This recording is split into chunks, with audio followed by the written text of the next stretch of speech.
এবার খাস কনফারেন্স, আমাদের যে মিলাদের মজলিস কত লোক আছে? হয়তো 1000 হবে কিনা কি জানি, তাও হবে না, বুঝেছেন না? আল্লাহ পাক যে খাস কনফারেন্স করছেন আলামে আরওয়াতে, তাতে 1,24,000 পয়গম্বর, কত বড় কনফারেন্স, বুঝেছেন না?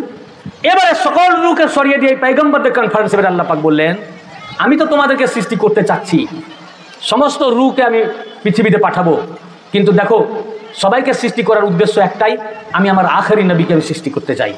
উনার জন্য তাজদারে মদিনা আহমদে মুজতবা জনাবে মুহাম্মদ রাসূলুল্লাহ সাল্লাল্লাহু আলাইহি ওয়া সাল্লাম, উনাকে পৃথিবীর বুকে আমি প্রেরণ করতে চাই। উনার জন্যই তোমাদেরকে সৃষ্টি করা হয়েছে, উনার কারণেই তোমাদেরকে পাঠানো হবে পৃথিবীতে। আগে তোমরা গিয়ে সিচুয়েশনটা পৃথিবীতে ক্রিয়েশনটা করবে, তারপর সব শেষে ওনাদেরকে পাঠাবো উনাকে।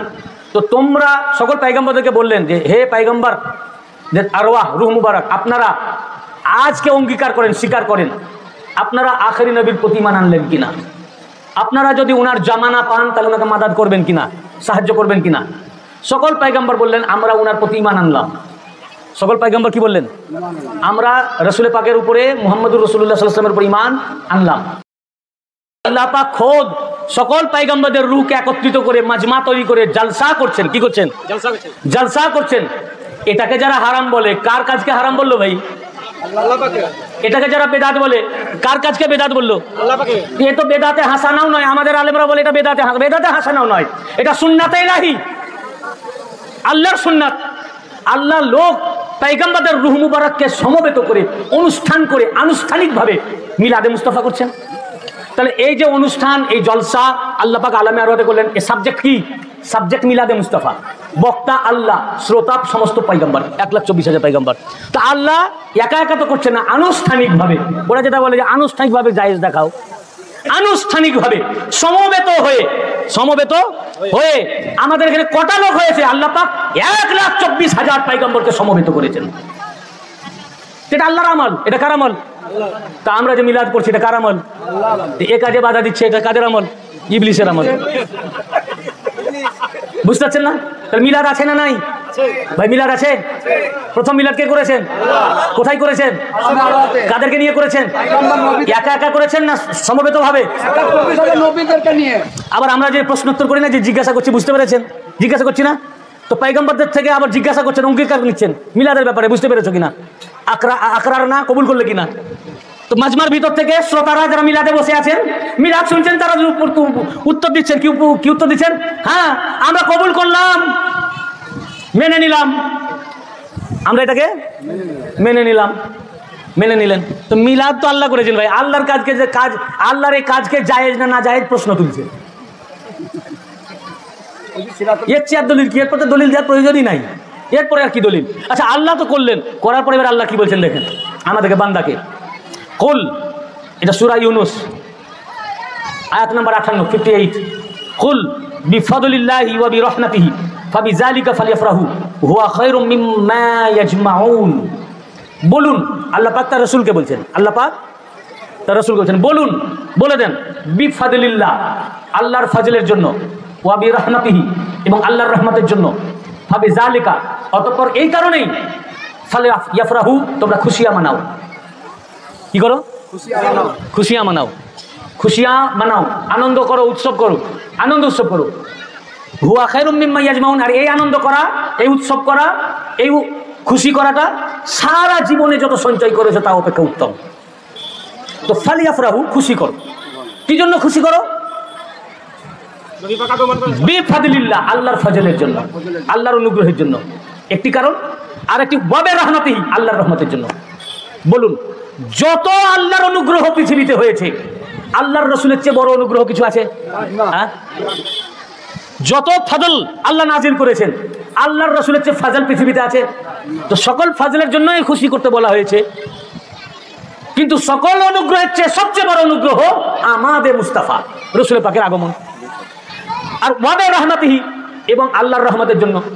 যত রহমত দুনিয়াতে এসছে, ধরুন নামাজও একটা রহমত, রোজাও একটা রহমত, হজও একটা রহমত, হ্যাঁ, জান্নাত একটা রহমত।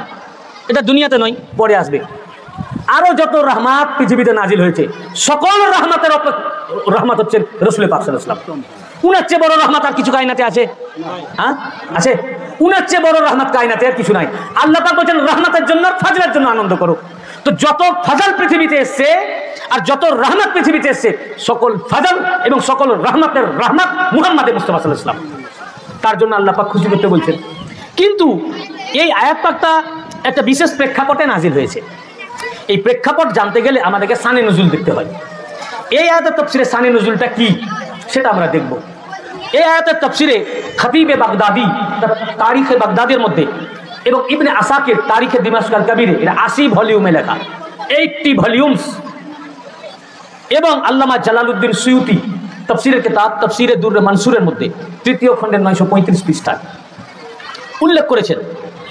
এই হাদিসের রাবি হযরত আব্দুল্লাহ ইবনে আব্বাস রাদিয়াল্লাহু আনহু। রাসূল পাক সাল্লাল্লাহু আলাইহি ওয়াসাল্লামের যত সাহাবী ছিলেন, সকল সাহাবীদের মধ্যে সবচেয়ে বড় কোরআনের মুফাসসির ছিলেন তিনি। রাইসুল মুফাসসিরিন তাকে বলা হয়, হিবরুল উম্মাহ, তারজমানুল কোরআন তাকে বলা হয়। তিনি তাফসীর করেছেন। উনার চেয়ে বড় তাফসীরকারক সাহাবীদের ভিতর কেউ ছিলেন না।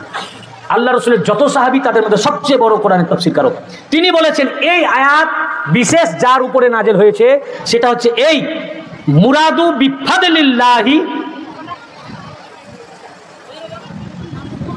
আল মুরাদু বিফাদলিল্লাহি মুহাম্মাদুর রাসূলুল্লাহ সাল্লাল্লাহু আলাইহি ওয়াসাল্লাম। এখানে আল্লাহর ফজল বলতে মুরাদ নেওয়া হয়েছে রাসূল পাক সাল্লাল্লাহু আলাইহি ওয়াসাল্লামকে। ওয়া বিরহমাতিহি, আল মুরাদু বিরহমাতিহি আলী ইবনে আবি তালিব।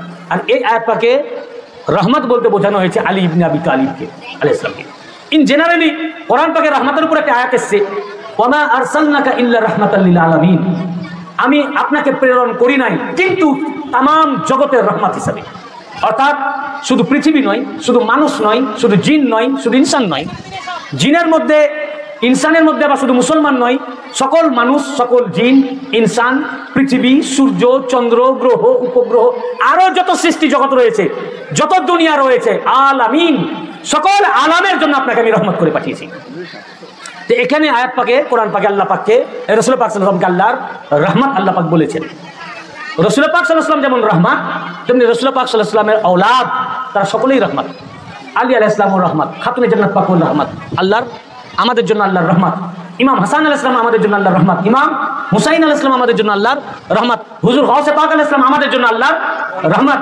গাউস পাকের মাধ্যমে যে আওলাদ পাককে আল্লাহ পাক ভারতবর্ষের বুকে মেদিনীপুরে প্রেরণ করেছেন, এটাও আমাদের জন্য রহমত।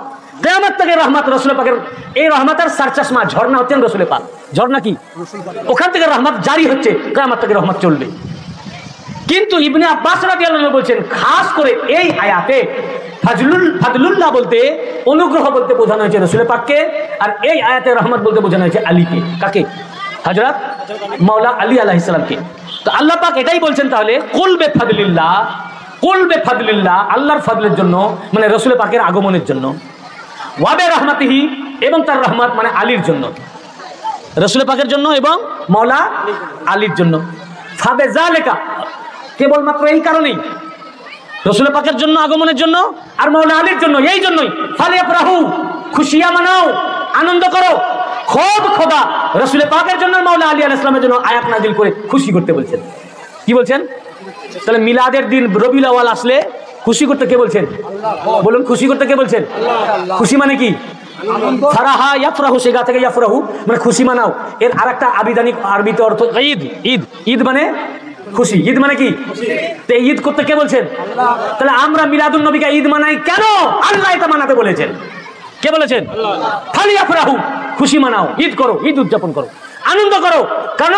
উনার আগমন তোমাদের জন্য রহমত, বরকত এবং আল্লাহর ফজল। উনি আল্লাহর অনুগ্রহ, আল্লাহর ফজল, আল্লাহর অনুগ্রহ, আল্লাহর রহমত। কাজে উনার দিনটাকে তোমরা খুশি মানাও, আনন্দ করে। কোরআন এবং কাসরাতের সাথে বলছেন কুল, হে নবী আপনি বলে দেন ওদেরকে, আমি আল্লাহ বলছি বলতে, আমি আল্লাহ বলছি বলতে, কুল আপনি বলুন। কি বলুন? বেফাদলিল্লাহ, আল্লাহর ফজলের জন্য, আল্লাহর নবীর জন্য, ওয়া বিরহমাতিহি এবং তার রহমত আলীর জন্য, ভাবে জালেকা অতঃপর এই জন্যই, আর অন্য কোনো কারণে নয়। ফালিয়াফরাহু, খুশি মানাও। খোদ খোদা এই আয়াত নাজিল করে মিলাদে মুস্তাফা, উনার জন্মদিনে মিলাদুন নবী, জশ্নে মিলাদে মুস্তাফাতে ঈদ মানাবার জন্য আয়াত নাজিল করেছেন এবং তার নবীকে হুকুম করেছেন যে বলে দেন আপনার উম্মতকে, কুল আপনি বলুন। আল্লাহ পাক ঈদ মানাতে বলছেন, আর মোল্লা বলছে ঈদ বানানো যাবে না। মোল্লা কি বলছে? ঈদ মানানো যাবে না। শুধু তাই নয়, যদি তোমরা এই জশ্নে ঈদে মিলাদুন নবী পালন করো, ঈদ মানাও, খুশি করো, আনন্দ করো। এই মাসে তোমরা যদি আনন্দিত থাকো, এটা কত বড় ইবাদত জানো? কোরআন বলছে, কোরআন এটা কত বড় ইবাদত। হুয়া খায়রুম মিম্মা ইয়াজমাউন, এটা এইরকম ইবাদত সারা জিন্দেগিতে তুমি যা সঞ্চয় করেছো, সঞ্চয় মানে কি টাকা পয়সা না, যা নেকি কামাই করেছো, যা নামাজ পড়েছো, সারা জিন্দেগিতে যা তুমি সঞ্চয় করেছো, মানে যা নামাজ পড়েছো, যা রোজা রেখেছো, যা হজ করেছো, যা যাকাত দিয়েছো, যা যত রুকু করেছো, যত সুজুদ করেছো, যত কিয়ামুল লাইল করেছো, যত দান করেছো, খায়রাত করেছো, যাকাত দিয়েছো, যত ইবাদত বندگی করেছো সারা জিন্দেগি ভর, এবং ইবাদত করে তুমি ইন্তেকাল করেছো, সারা জিন্দেগি যা ইবাদত করলে, সকল ইবাদতের সমষ্টি করলে যা হবে, তার অপেক্ষা উত্তম এক রাত মিলাদে মুস্তাফাকে আনন্দ করা, শুধু খুশি করা।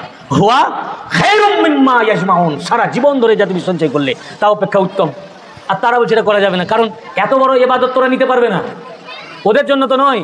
এবং এটা কত বড় ইবাদত, কাফির যদি কোনো আমাল করে, ভালো আমাল, সে কিন্তু তার যদি পারিশ্রমিক আল্লাহ দিতে চান দিতে পারেন, ওনার মর্জি, কিন্তু পারিশ্রমিক দিলে আল্লাহ তাকে দুনিয়াতে দিবেন, আখেরাতে দিবেন না।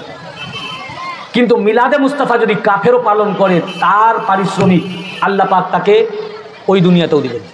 তার দলিল কি দেখুন, এর দলিল হচ্ছে সহি বুখারী, এর দলিল হলো সহি বুখারী, বুখারী শরীফ কিতাবুন নিকাহ জিলদে দুম 764 পৃষ্ঠা, সহি বুখারী।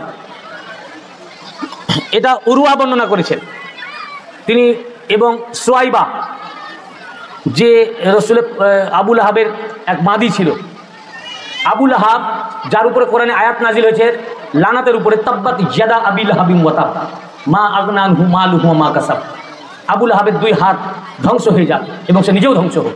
আল্লাহ পাক আবু লাহাবকে বলেছে ও কাফির, মৃত্যুবরণ করেছে। সেই আবু লাহাব যখন রাসূল পাক সাল্লাল্লাহু আলাইহি ওয়াসাল্লাম জন্মগ্রহণ করেন, তো উনি ও চাচা হচ্ছে রাসূল পাকের, তো তার যে বাঁধি ছিল তার নাম সুয়াইবা, সহিহ বুখারী হাদিস। এবং ইবনে হাজার আসকালানী ফাতুল বারীর সারহাত ব্যাখ্যাতে বিস্তারিত বর্ণনা করেছেন। সে ছুটতে ছুটতে এসে তার মুনিবকে খবর দিতে এলো, খুশির খবর। সুয়াইবা আবু লাহাবের সামনে আসলে বলে কি খবর? বলে খুশির খবর আছে। বলে কি? না, আপনাদের ঘরে আপনার ভাতিজা জন্মগ্রহণ করেছে, আব্দুল্লাহর ঘরে, হযরতে আব্দুল্লাহর ঘরে আপনার ভাতিজা জন্মগ্রহণ করেছে। যেহেতু ওনার ভাই আব্দুল্লাহর ঘরে তার ছেলে মানে ওনার ভাতিজা হয়েছে, এই সংবাদ ওই বাঁধি দিল তার দাসী। আবু লাহাব খুশি হয়ে আঙুলে ইশারা করলো, যা তোকে নাজাত, মুক্তি দিয়ে দিলাম। ও কৃত দাসী ছিল, তাকে মুক্তি দিয়ে দিল, আজাদ করে দিল, তোকে আজাদ করে দিলাম, খুশিতে, ভাতিজা হয়েছে খুশিতে। এখন যথারীতি আবু লাহাব যেমন মারা গেল, কাফির হয়ে মৃত্যুবরণ করলো। হযরতে আব্বাস তিনি স্বপ্নে দেখছেন একদিন আবু লাহাবকে। তো তিনি জিজ্ঞাসা করলেন যে ভাই তুমি কেমন আছো? তো বললেন আমি তো ভালো নাই, খুবই খারাপ, আমি মারা যাওয়ার পর থেকে আমি আগুনে প্রজ্বলিত হচ্ছি, আগুনে প্রজ্বলিত হচ্ছে, আমাকে শাস্তি দেওয়া হচ্ছে। তবে সপ্তাহে একদিন সোমবার দিন যখন আসে, সেদিন আমার আজাবকে তাখফিফ করা হয়, কমিয়ে দেওয়া হয়, আগুনটাকে একটু ঠান্ডা করে দেওয়া হয়। আর আমার এই আঙুল থেকে একটা পানির ঝর্ণা বার হয়, ওটা আমি মুখে দিলে আমি একটু তৃপ্তি লাভ করি, ওটা সপ্তাহে একদিন করে হয় না, সোমবার। তো বলেন এটা কি কারণ? বলে কারণ হচ্ছে একটাই, যে আমার ভাতিজা জন্মগ্রহণ করেছিলেন সোমবারের দিন, মুহাম্মদ সাল্লাল্লাহু আলাইহি ওয়াসাল্লাম। তো আমার বাদী এসে যখন আমাকে বললো যে আব্দুল্লাহর ঘরে আপনার ভাতিজা জন্মগ্রহণ করেছে, তো আমি খুবই খুশি হয়েছিলাম যে আমার ভাতিজা হয়েছে। এই খুশিতে আমি আনন্দিত হয়ে এই আঙুলে ইশারা করে বলেছেন, যা তোকে আজাদ করে দিলাম। এই যে আঙুলের ইশারায় আমি আজাদ করে দিয়েছি, এই জন্য আল্লাহ পাক, আর সোমবারের দিনে আমি ওটা জন্ম হয়েছিল, সোমবারে আমি খুশি করেছিলাম, ওই জন্য সোমবার আমার আজাবটাকে কমানো হয়, লাঘব করা হয়, তাখফিফ করা হয়, আগুনটাকে একটু কমিয়ে দেওয়া হয়। আর ওই দিন যে আঙুলের ইশারায় আমি তাকে আজাদ করেছিলাম, তাই আমার এখান থেকে পানির ঝর্ণা বার হয়, আমি মুখে দিলে একটু ঠান্ডা শীতলতা অনুভব করি সপ্তাহে একদিন। দেখুন আবু লাহাব সে কি কাফের, সহিহ বুখারী। এবং সে নবী হিসাবে খুশি করেনি, ভাতিজা হিসাবে। ওই দিন যদি জানতো যে এই ভাতিজা নবী হবেন, ওই দিন যদি ও জানতো যে এই ভাতিজা নিজেকে নবী বলে দাবি করবেন, নিজের রিসালাতের দাবি করবেন, ও তখনই হত্যা করত, তখনই হত্যা করার জন্য এগিয়ে যেত। সে জানে না যিনি নবুয়ত নিয়ে এসেছেন, ইনি রিসালাত নিয়ে এসেছেন, 40 বছর উমর মুবারকে নবুয়তের এলান করবেন। সে ঘরের লোক হিসাবে, ভাতিজা হিসাবে খুশি করেছে। একটা কাফের ভাতিজা হিসাবে খুশি করার জন্য, যদি কাফেরও পরকালে তার ফল পায় তার জন্মদিনে আনন্দ করার জন্য, पैगंबर हिसाबे नয়, মুমিন তাওহীদকে মাননেওয়ালা, একত্ববাদকে মাননেওয়ালা, ঈমান আনার পর ভাতিজা নয়, আমাদের পয়গম্বর হিসাবে তার জন্মদিনে যদি আনন্দ করি, এর রিওয়ার্ড কি হবে? তাহলে এই হাদিস থেকে বোঝা যাচ্ছে কাফিরও যদি জন্মদিন পালন করে, আল্লাহ পাক কাফিরকেও আল্লাহ পাক তার জন্মদিনে তার খুশি উদযাপন করলে, আনন্দ করলে কাফিরকেও আল্লাহ পাক পারিশ্রমিক দেন। উনার জন্মটা এত বড় আমাদের জন্য নিয়ামত ও রহমত এবং বরকত। তো বললেন যে এটা কি হুয়া খায়রুম মিম্মা ইয়াজমাউন, সারা জীবন ধরে তুমি যা সঞ্চয় করেছো তা অপেক্ষা এটা উত্তম। এখন বলছে, আমি একটা আজকাল তো ফেসবুকে অটোমেটিক চলে আসে, আমি যদিও খুব একটা এসব ঘাটাঘাটি করি না, তো দেখছি এক মৌলানা ওয়াজ করছেন, সেবার আলেম, এগুলো কি আলেমদের মুখে তো এসব কথা ভাই মানায় না। বলছে যে এটাকে ঈদ বলা যাবে কিনা, একজন প্রশ্ন করেছে। তো বললো ভাই এটা ঈদ বলতে গেলে ঈদুল ফিতরের নামাজ আছে, ঈদুল আজহার নামাজ আছে, এটার তো নামাজ নাই, এটার নামাজ কই, এটার তো নামাজ নাই, তাহলে এটাকে ঈদ বলা যাবে না। তো এটা কোনো আলেমের মুখে মানায়? ঈদ হওয়ার জন্য নামাজ জরুরি নয়, নামাজ থাকতে হবে তবে ঈদ হবে, নামাজ না থাকলে ঈদ হবে না তা নয়। এরকম অনেক ঈদ আছে যার নামাজ নাই। দুইটি ঈদ রয়েছে, ঈদুল ফিতর, ঈদুল আজহা, এটা ঈদের শরিয়ত বলে, এই দুটোর আল্লাহ পাক নামাজ রেখেছেন। এছাড়াও কোরআনে ঈদ আছে, ওই ঈদের নামাজ নাই। ওই মৌলবি সাহেব এই কোরআনের আয়াতের কি জবাব দিবে? সূরা, আমি ওই মৌলবির জবাবেই বলছি, সূরা আল মাইদা 114 নম্বর আয়াত, এখানে আল্লাহ পাক ঈদ শব্দ ব্যবহার করেছেন। এই ঈদের তো নামাজ, এই ঈদেরও তো নামাজ নাই, তা আল্লাহ পাক কি এই ঈদ শব্দ ব্যবহার করে ভুল করেছেন? আস্তাগফিরুল্লাহ, নাউজুবিল্লাহ। তুমি আল্লাহর কাছে এবার প্রশ্ন জানতে চাও, সূরা আল মাইদা, সূরা আল মাইদা আয়াত নম্বর কত বললাম? 114 নম্বর আয়াত। ক্বালা ঈসা ইবনু মারইয়াম আল্লাহুম্মা রব্বানা আনজিল আলাইনা মাইদাতাম মিনাস সামা তাকুনু লানা ঈদা। ঈসা আলাইহিস সালাম বললেন, ঈসা ইবনে মারইয়াম আলাইহিস সালাম পয়গম্বর, তিনি বললেন আল্লাহুম্মা, হে আল্লাহ, রব্বানা, হে আমাদের প্রতিপালক, আনজিল আলাইনা মাইদাতাম মিনাস সামা, আসমান থেকে আপনি আমাদের জন্য খাঞ্চা ভর্তি খাবার অবতরণ করুন। আসমান থেকে, আকাশ থেকে আমাদের জন্য খাঞ্চা ভর্তি খাদ্য নাজেল করুন, যাতে তাকুনা লানা ঈদা, যাতে ওই দিনটা আমরা ঈদ হিসাবে পালন করতে পারি। লি আউয়ালিনা ওয়াল আখিরিন, আমাদের আগে যত এসছে এবং পরে যত এসছে সবারই জন্য ওই দিনটা যেন ঈদ হয়। এখানে এক নম্বর পয়েন্ট যে আল্লাহ ঈসা আলাইহিস সালাম বলছেন আসমান থেকে খাঞ্চা ভর্তি খাবার আমাদের জন্য নাজেল করেন। কি খাঞ্চা ভর্তি খাদ্য, যাতে ওই দিনটা আমাদের আগে যত এসছে এবং পরে যত এসছে সবাই যেন ওই দিনটা ঈদ পালন করতে পারি। আসমান থেকে আল্লাহর তরফ থেকে খাঞ্চা ভর্তি খাবার আসা, এটা একটা নিয়ামত নাকি? এটা একটা নিয়ামত, রহমত, বরকত। যেই দিনে আসমান থেকে খাঞ্চা ভর্তি খাবার আল্লাহর নিয়ামত নাজিল হয়, ওই দিনটা যদি ঈদ হয়, তো যেদিন মুহাম্মদ মুস্তাফা সাল্লাল্লাহু আলাইহি ওয়াসাল্লাম নাজিল হলেন ওই দিনটা কেন ঈদ হবে না? তাহলে ওটা কত বড় ঈদ, বুঝতে পারছেন না? এটা কোরআন, খাবার খাবো তো আমার নিজের জন্য। তো আসমান থেকে খাঞ্চা ভর্তি খাবার আসার দিন যদি ঈদ হয়, যেদিন খাঞ্চা ভর্তি খাবার নাজিল হয়েছে ওই দিনটা যদি ঈদ হয়, তো যেদিন রাসূল পাক নাজিল হলেন এটা কত বড় ঈদ, বুঝতে পারলেন না? দুই নাম্বার, ওরা বলছে ঠিক আছে তাহলে উনি জন্মগ্রহণ করেছেন সব দিন ঈদ পালন করো। হ্যাঁ, এটা ঠিক। ওই জন্য আমরা যে শুধু 12ই রবিউল আউয়াল মিলাদ পড়ি তা তো নয়, আমরা 12 মাস পড়ি না? 12 মাস পড়ি না? আমরা প্রথমত প্রত্যেক মাসে 11 তারিখে গওস পাকের মিলাদ পড়ি, 11 শরীফ, 12 তারিখে মিলাদে মুস্তাফা পড়ি, 12 শরীফ এই মিলাদ পড়ি। এটা ছাড়াও কেউ নতুন বাড়ি তৈরি করছেন, মিলাদ করছেন, করেন না? যে নতুন বাড়ি তৈরি হলো, আজ রাসূল পাকের জন্মদিনের খুশি মানাই, ওটা জন্মদিন নয়, কিন্তু উনি যে পৃথিবীতে এসেছেন তার খুশি মানাই, এটা আমার বাড়ির জন্য রহমত হবে। যে কোনো ভালো দোকান খুলছেন, আমরা কি করি? মিলাদ পড়ি না? তার মানে কি দোকান খুলছি, তো নবী পাক পৃথিবীতে এসেছেন, এটা কত বড় আমাদের রহমত। তো একটা দোকান করতে যাচ্ছি, তো উনার আগমন আমাদের জন্য আনন্দ করি, উনার জন্মদিনের খুশি মানাই, তাহলে আমাদের দোকানে রহমত হবে, সেদিনও করি। তা আমরা 12 মাসেই ঈদ বানাই, মিলাদে মুস্তাফা করি, কিন্তু যেই দিন এসেছে ওটা তারও খাস, ওদিন আমরা বিশেষভাবে করি, ওই দিন আমরা। এখন বলছে যে ওই দিনকে নির্দিষ্ট করে করা জায়েজ নাই। দেখুন আল্লাহ পাক নির্দিষ্ট করেই করেছেন।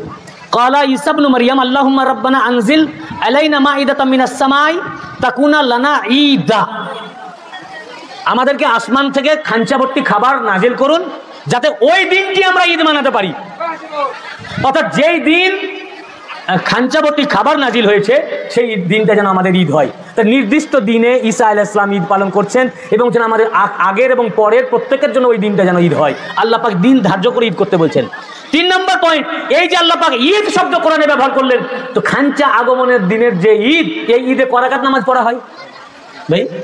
যে বলছে মিলাদুন নবীর নামাজ কো, ঈদুল ফিতর নামাজ আছে, ঈদুল আজহার নামাজ আছে, তাহলে খানচা ভর্তি যে খাবার ঈসা আলাইহিস সালামের উপরে আল্লাহ নাজিল করলেন, ওই দিনটা আল্লাহ পাক ঈদ বললেন, ওই ঈদের নামাজ কয় রাকাত?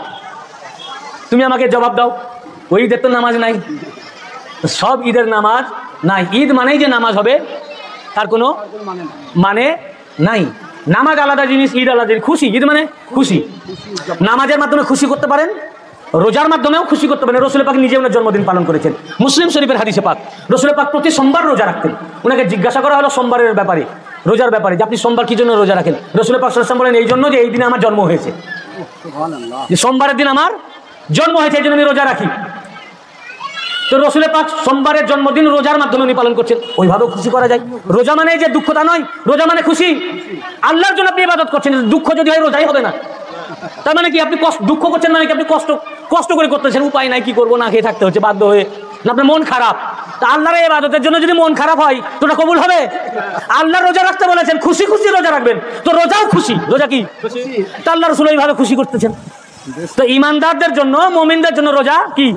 খুশি। যে আল্লাহ আমাদেরকে রোজা নিয়ামত হিসেবে দিয়েছেন। রোজা কি হিসেবে দিয়েছেন? তো রোজা আমাদের খুশি। তো রোজার মাধ্যমে খুশি হয়, নামাজের মাধ্যমে খুশি হয়, বিরিয়ানি খাওয়ার মাধ্যমে খুশি হয়, স্টেজ সাজানোর মাধ্যমে খুশি হয়, জলসার মাধ্যমে খুশি হয়, নতুন জামা কাপড় পরার মাধ্যমে খুশি হয়। আপনি যেভাবে পারেন খুশি উদযাপন করেন। আবার আমরা 12 শরীফে 4 রাকাত নামাজও পড়ি, ওই মাধ্যমে খুশি করি। রাতের বেলায় 4 রাকাত ঈদুল ফিতরের, ঈদে মিলাদে মুস্তাফার একটা নামাজ আমাদের রয়েছে, আমরা পড়ি, নামাজের মাধ্যমে খুশি করি। আবার অনেকে রোজাও রাখি, তার মাধ্যমে খুশি করি। আবার অনেকে বিরিয়ানি, পোলাও ইত্যাদি ইত্যাদি খাই, সে মাধ্যমে খুশি করি। খুশির বিভিন্ন প্রকার ভেদ আছে, আপনি যেভাবে পারেন। আপনার মনকে আনন্দ দান করা, এটাই হচ্ছে রসুল পাকের জন্মদিনে পালন করা, এটাই হচ্ছে ঈদ। তাহলে ওই দিনে ঈদ পালন করছেন। আচ্ছা, আবার দেখুন, তাহলে বোঝা গেল, ওই মৌলভী সাহেবের জবাব পাওয়া গেল যে ঈদের জন্য যে নামাজ লাগবে তার কোনো মানে নাই। এটা মূর্খ লোকের কথা, একজন মৌলভীর মুখে শোভা পায়। একটা কি, আপনারা সাধারণ মানুষ, আপনাদের মাথায় আসতে পারে দিকে জানেন, তাই তো ঈদ আপনারা ঈদের তার ডিকশনারিক্যাল মিনিং জানেন, আপনারা জানেন ঈদ, ঈদ শব্দ জানেন, আপনাদের কাছে ঈদটা বাংলা হয়ে গেছে। আপনারা অনেকে ঈদকে বাংলাই ভাবেন। তা আপনারা ভাবেন ঈদ মানে তো নামাজ পড়ি, ঈদুল ফিতর নামাজ, তাহলে এটাও ঈদ, এটার নামাজ নাই কেন? এটা আপনাদের মাথায় আসতে পারে। মৌলভীর মাথায় কি করে আসে? ওই ঈদের অর্থই জানে না, তাহলে তিনি আবার নিজেকে বিশ্ববিখ্যাত আলেম মনে করেন। যাই হোক, আমরা তো কারো সমালোচনা করা পছন্দ করি না, কিন্তু এটা যেহেতু আমরা ফেসবুকে দেখলাম, তাই এটা আমার জবাব দেওয়াটা আমি খুব জরুরি মনে করেছি, এই জন্য আমি উত্তর দিলাম। কিন্তু আমি তাকে ছোট করতে চাই না, তাই তার আমি নাম নিতেছি না। বুঝতেছেন না? আমরা কাউকে ছোট করতে চাই না, এই জন্য নাম নিচ্ছি না। তাহলে এই ঈদ কোরআনে আছে। ঈদুল ফিতর এবং ঈদুল আজহা ছাড়াও ঈদ কোরআনে, কি বলুন, ঈদুল ফিতর এবং ঈদুল আজহার ঈদ ছাড়াও কোরআনে ঈদ আছে, এবং সেটাতে খানচা ভর্তি খাদ্য নাজিল হওয়ার দিন ঈদ, ঈদ। এই ঈদে নামাজ নাই।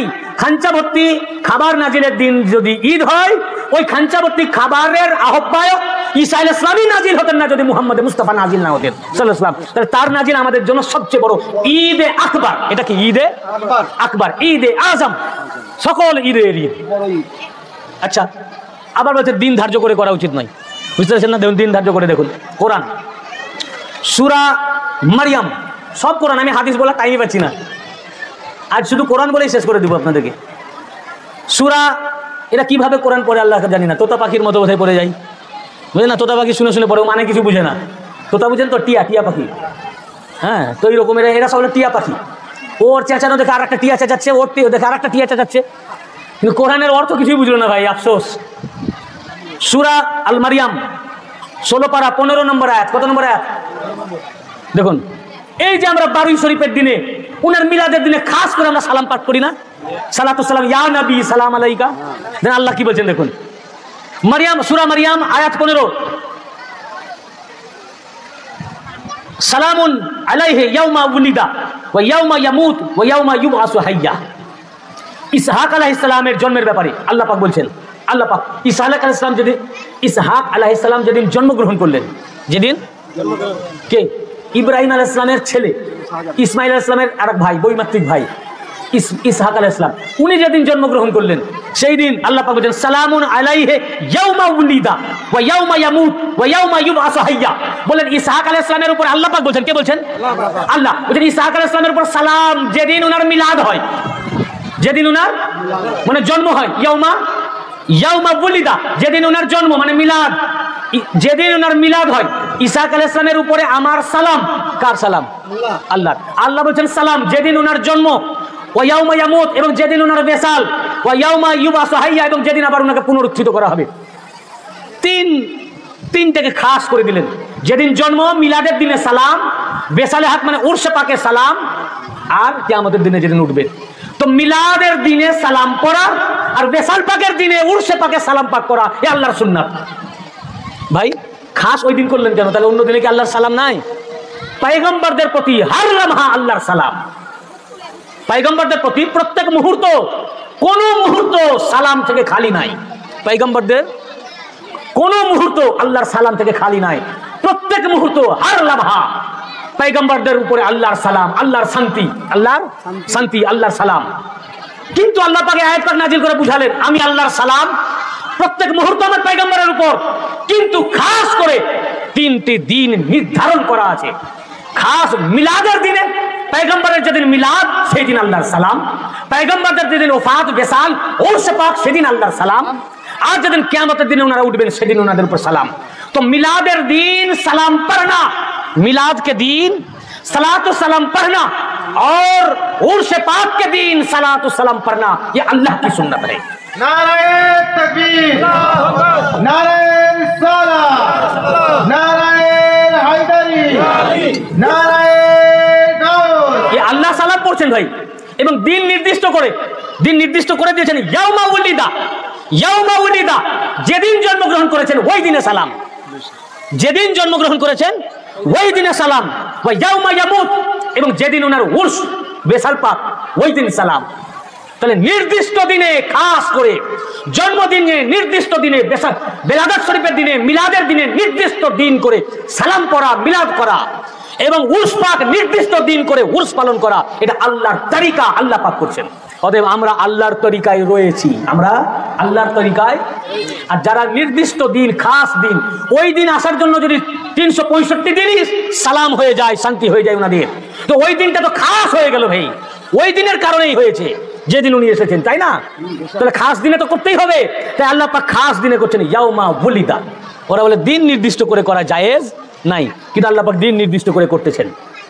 আবার ওই সূরার মধ্যে 33 নম্বর আয়াতে ঈসা আলাইহিস সালাম বলেন ওয়াসসালামু আলাইয়া ইয়াউমা উলিদতু ওয়া ইয়াউমা আমুত ওয়া ইয়াউমা উবআতু হাইয়া। ঈসা আলাইহিস সালাম বলছেন খাস করে আমার জন্মদিনে, আমার মিলাদের দিনে আল্লাহর সালাম। যেদিন আমার মিলাদ হয়েছে, জন্ম হয়েছে, ওই দিন আমার উপরে আল্লাহর সালাম, এবং যেদিন আমার বেসাল হবে ওই দিন আমার উপরে আল্লাহর সালাম, কিয়ামতের দিনে যেদিন উঠবো ওই দিন আমার উপরে আল্লাহর সালাম। এটাও কোরআন। ঈসা আলাইহিস সালাম বলছেন। তাহলে জন্মদিন, বেলাদাত শরীফের দিন, মিলাদের দিনে সালাম পড়া কে শিখাচ্ছেন বলুন? বলুন কে শিখাচ্ছেন? সবাই বলুন কে শিখাচ্ছেন? তাহলে কি আমরা যে মিলাদ করি এবং মিলাদের দিনে সালাম করি, এটা কার কাছ থেকে শিক্ষা নিয়ে? আল্লাহ থেকে, কোরআন থেকে। এটা কোরআনের দাস, কোরআনের টিচ, কোরআনের শিক্ষা। তাহলে কোরআন মোতাবেক চলি, আল্লাহর হুকুম মোতাবেক চলি একমাত্র কারা? আমরা চলি না। আর এর যারা বিরোধিতা করছে এরা কি? কোরআন বিরোধী, ইসলাম বিরোধী, ধর্মদ্রোহী। এরা ধর্মদ্রোহী। তার এরপরে কি আর কোনো সাহাবীর আমল দেখার দরকার আছে ভাই? বলেন, কোরআন থেকে যখন এত সুস্পষ্ট দলিল রয়েছে, আর কি সাহাবীরা করেছেন কিনা জানার দরকার আছে? তারপরে যখন ওরা জানতে চাই তাহলে একটু জানিয়ে দিই। দেখুন, আপনারা এই বইটা ইন্টারনেট থেকে ডাউনলোড করতে পারেন। আমি আপনাদের জন্য এই বইটা নিয়ে এসেছি, এটা বাংলা হয়ে গেছে।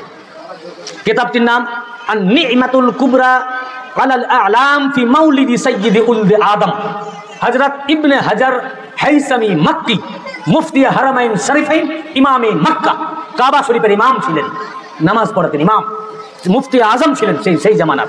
তিনি এই কিতাব লিখেছেন, বাংলা হয়ে গেছে কিতাবটি। আপনারা নিজেরাও এটা ডাউনলোড করে দেখতে পারেন। আরবি তো পাবেন না পড়তে, এই জন্য আমি বাংলাটা আপনাদের কাছে নিয়ে এসেছি। আমার কাছে মূল মাতানো রয়েছে টেক্সট। এই কিতাবের পৃষ্ঠা নাম্বার 10 পৃষ্ঠার মধ্যে ইবনে হাজার মক্কি রহমাতুল্লাহ আলাইহি এই কিতাবের মধ্যে লিখেছেন ক্বালা আবু বকরিন সিদ্দিক মান আনফাকা দিরহামান আলা কিরাআতি মাউলিদিন নবী সাল্লাল্লাহু আলাইহি ওয়াসাল্লাম কানা রাফিকি ফিল জান্নাহ। হযরত আবু বকর বলেন, যে ব্যক্তি রাসূল পাক সাল্লাল্লাহু আলাইহি ওয়াসাল্লামের মিলাদ পাকে, নবী পাকের জন্মদিনে উনার মিলাদের উপরে 1 দিরহামও খরচ করবে, সে জান্নাতে থাকবে, জান্নাতে যাবে এবং আমার বন্ধু হয়ে থাকবে। সুবহানাল্লাহ। সে জান্নাতে যাবে 1 দিরহাম। তাহলে মিলাদে খরচ করতে বলেছেন কে বলেছেন?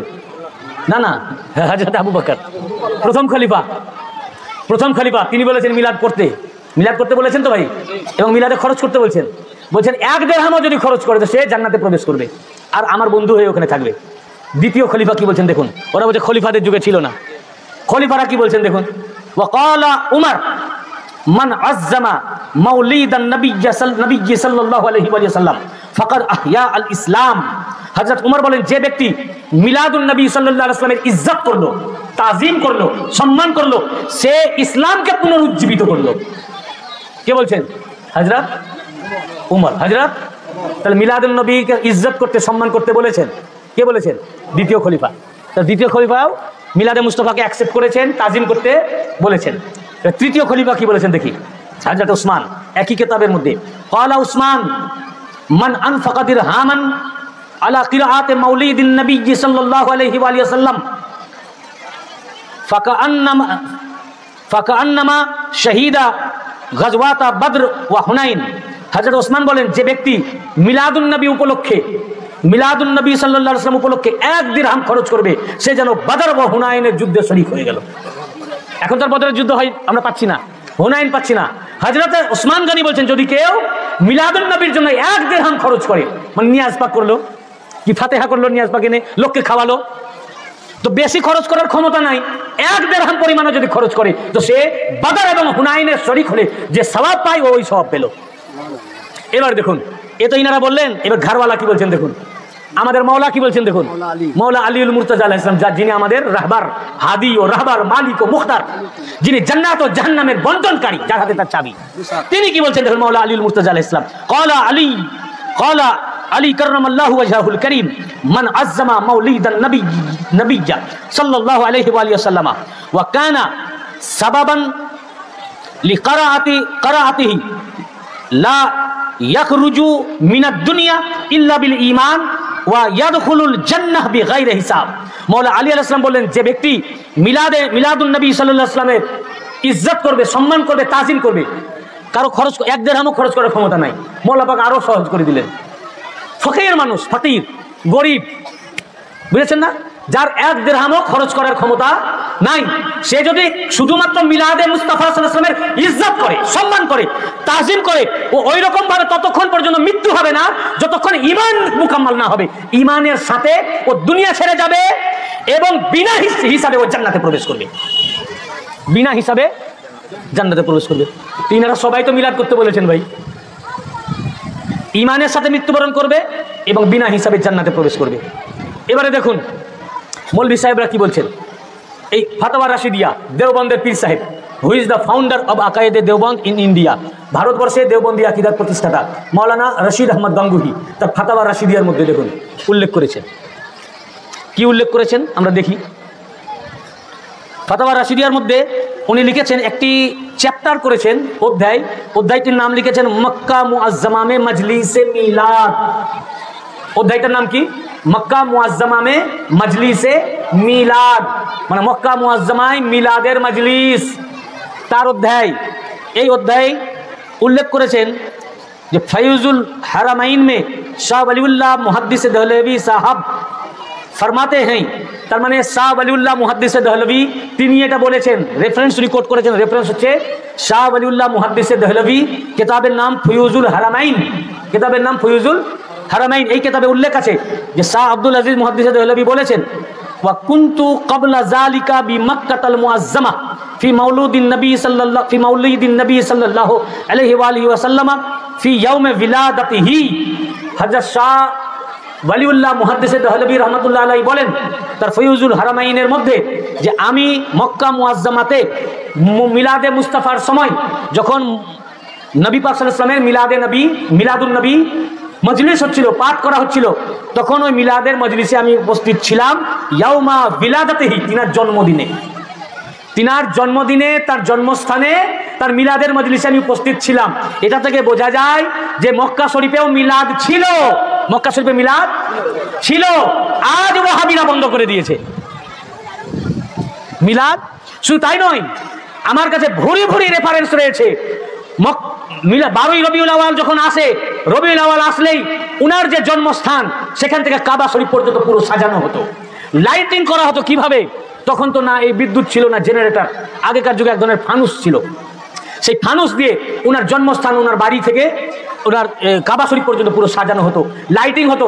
রাত রাত যে সারা রাত ধরে মজলিস হতো, মাহফিল হতো, ওয়াজ হতো, তাকরীর হতো, নাচ শরীফ হতো এবং খানা হতো, সকলকে খাওয়ানো হতো।